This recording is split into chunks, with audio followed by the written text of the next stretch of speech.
আসসালামু আলাইকুম। এতদিন বেজি না থাকার কারণে আমার মুরগিগুলা অনেক সুন্দরভাবে থাকতেছিল। কিন্তু হঠাৎ করে আবার বেজির উৎপাত বেড়ে গেছে।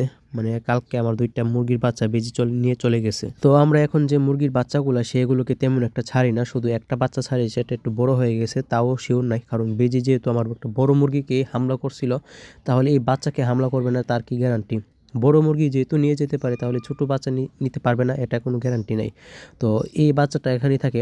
আর বাকি যে একটা মুরগির তলে আছে ১২টা, আরেকটা তলে আছে ৫টা, আর একটা তলে আছে ৬টা। তো এগুলোর জন্য আমরা ছাদে মশারির সিস্টেম একটা নেট দিয়ে ঘর বানাবো। তো নেটটা কালকে ছাদে চারপাশে দিয়ে দিছিলাম, কিন্তু কোনো লাভ হয় নাই। মুরগিগুলো উপর দিয়ে উড়াল দিয়ে চলে যায়। তো এটা একজনের কাছে দিয়েছি, এটা একটা মশারি সিস্টেম করে একটা মানে সিঁড়ি দিয়ে দিত। তাহলে সিঁড়ি দিলে মনে করেন ছাদে জায়গা আছে অনেক, ছাদে এটা লাগিয়ে মনে করেন এটার ভিতরে মুরগির বাচ্চাগুলো থাকবে যতক্ষণ বাচ্চা বড় না হয়। এবং এরপরও যতবার বাচ্চাও হবে বা বাচ্চা কিনে আনবো বা বাচ্চা ডিম থেকে ফুটাবো, সবসময় এই নেটের ভিতরে থাকবে। আর এই যে নেট দেখতেছেন, এটা দেখেন, এটা চারপাশ দিয়ে আমরা ঘিরে দিচ্ছিলাম, কিন্তু উপর দিয়ে কিছু দিয়ে নাই। তো উপর দিয়ে মুরগিগুলো বারবার উড়ালে উড়ালে চলে আসতেছে। এই মুরগির সাথে ১২টা বাচ্চা আছে, আর বাকিগুলোর তলে বাচ্চা ছিল, এখান থেকে ২টা বাচ্চা নিয়ে গেছে।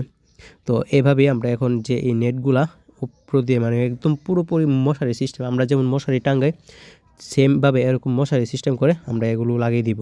আর এখন তো শীতকাল চলে গেছে, বসন্ত এসে পড়ছে, তারপরও হালকা শীত আছে, আমার এখনও সর্দি কাশি আছে, লেগে আছে।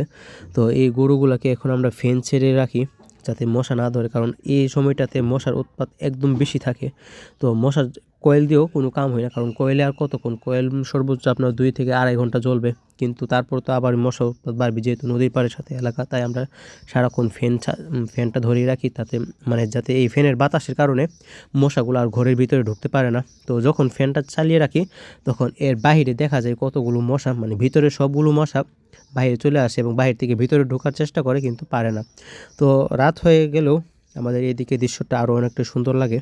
যেমন সুন্দর লাগে, তেমন মশার কামড়ও খেতে অনেকটাই ভালো লাগে, মানে হাত পা একদম লাল ফুলে যায়।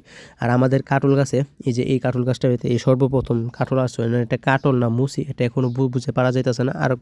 আর কিছুদিন পরে হয়তো বোঝা যাবে। তো আজকের মতো ভিডিওটা এ পর্যন্তই। সকলে ভালো থাকবেন, আমার জন্য দোয়া করবেন এবং আমার ভিডিওতে লাইক কমেন্ট শেয়ার করবেন। আল্লাহ হাফেজ, আসসালামু আলাইকুম।